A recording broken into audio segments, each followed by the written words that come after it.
भवानी स्तोत्रं त्वां प्रभवति चतुर्भिन्नवदने प्रजानामीशानः स्त्रपुरमथनः पञ्चभिरपि न खड्गभिर्सेनानी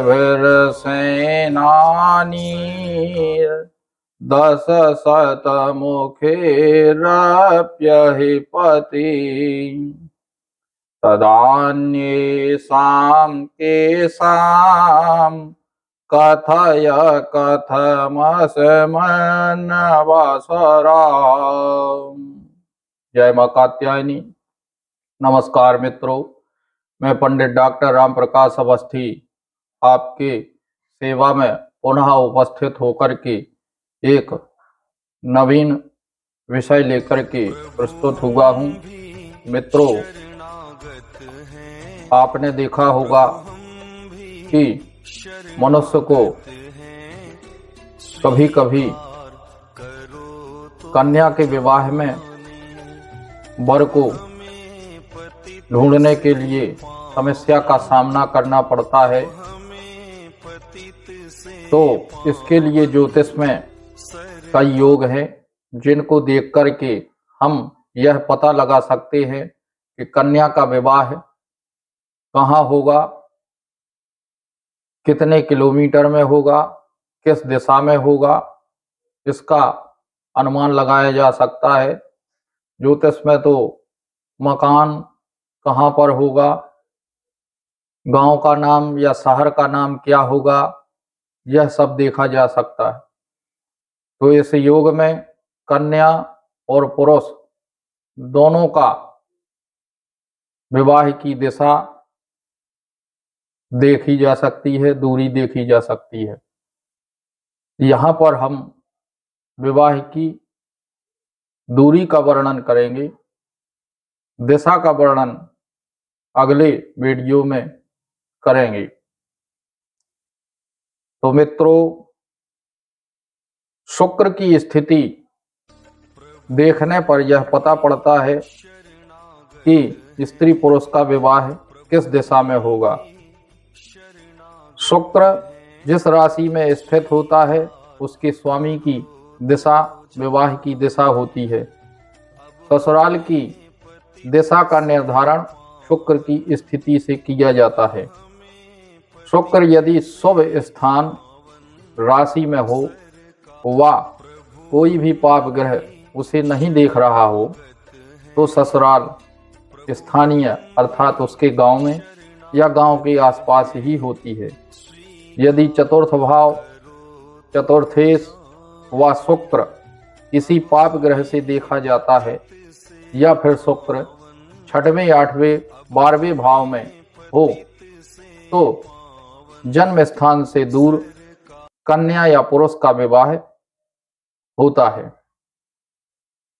विवाह जन्म स्थान से किस दिशा में होगा इसका निर्धारण शुक्र की स्थिति को देख करके किया जाता है।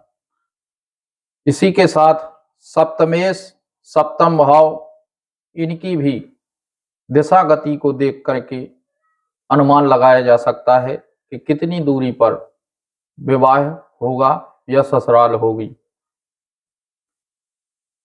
ग्रहों के संयोजन में ग्रहों को 3 वर्गों में बांटा गया है, चर, स्थिर और दुष्भाव राशियों में। चर राशि यदि सप्तमेश ग्रह की या सप्तम में बैठे हुए ग्रह की राशि चर है तो मनुष्य की ससुराल जन्म स्थान से 80 किलोमीटर या इससे भी दूर होती है। यदि दुष्भाव राशि सप्तमेश की है, सप्तमाधिपति की है, तो उसका विवाह 40 से और 80 किलोमीटर की दूरी पर होगा। और यदि स्थिर राशि है तो उसका विवाह 0 से 40 किलोमीटर की दूरी पर जन्म स्थान से होगा। और यदि सप्तमेश सप्तम भाव से द्वादश भाव के मध्य हो तो जातक या जातका का विवाह विदेश में होगा। लड़का लड़की को अपने साथ लेकर के विदेश चला जाएगा यदि इस प्रकार का योग बन रहा। मित्रों, पिछले वीडियो में हमने आपको विवाह की दूरी के विषय में जानकारी दी थी। आज हम आपको विवाह ससुराल किस दिशा में होगी इसके बारे में प्रकाश डालने के लिए प्रस्तुत हुए हैं। तो मित्रों, ज्योतिष में शुक्र विवाह कारक होता है, सप्तमेश विवाह कारक होता है। तो शुक्र और सप्तमेश की स्थितियों को देखते हुए ससुराल किस दिशा में होगी इसका निर्धारण किया जाता है। तो आइए देखें किस प्रकार से इसका विश्लेषण किया जाता है। सप्तम भाव में यदि मेष, सिंह, धनु राशि हो एवं सूर्य और शुक्र ग्रह यहाँ पर बैठे हों तो जातक की ससुराल पूर्व दिशा में होगी।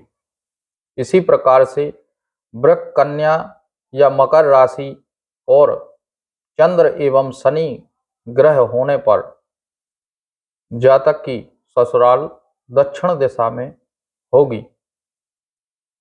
इसी प्रकार मिथुन, तुला, कुंभ राशि एवं मंगल केतु के योग होने पर जातक की ससुराल पश्चिम दिशा में होगी। इसी प्रकार यदि कर्क, वृश्चिक, मीन राशि सप्तम भाव में हो और बुध एवं गुरु बैठे हों या उनकी दृष्टि हो तो जातक की ससुराल उत्तर दिशा में होगी।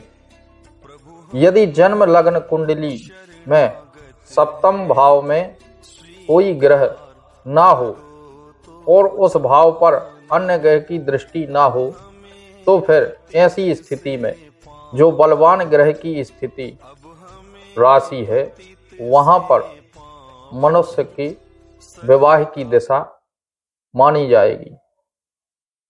तो नमस्कार मित्रों, इसी प्रकार से ज्ञानवर्धक जानकारी के लिए आप हमारे चैनल से जुड़े रहें और यदि आपके रिश्तेदार आसपास या आपके परिवार घर में कहीं पर भी विवाह की समस्या होती है या है तो आप हमारे कमेंट बॉक्स में मैसेज के माध्यम से वर या वधू की कुंडली भेज सकते हैं या फिर उनकी जन्म दिनांक और उनका समय एवं जन्म स्थान भेज करके और जानकारी प्राप्त कर सकते हैं जिससे आपको दूरी एवं दिशा का ज्ञान हो सके।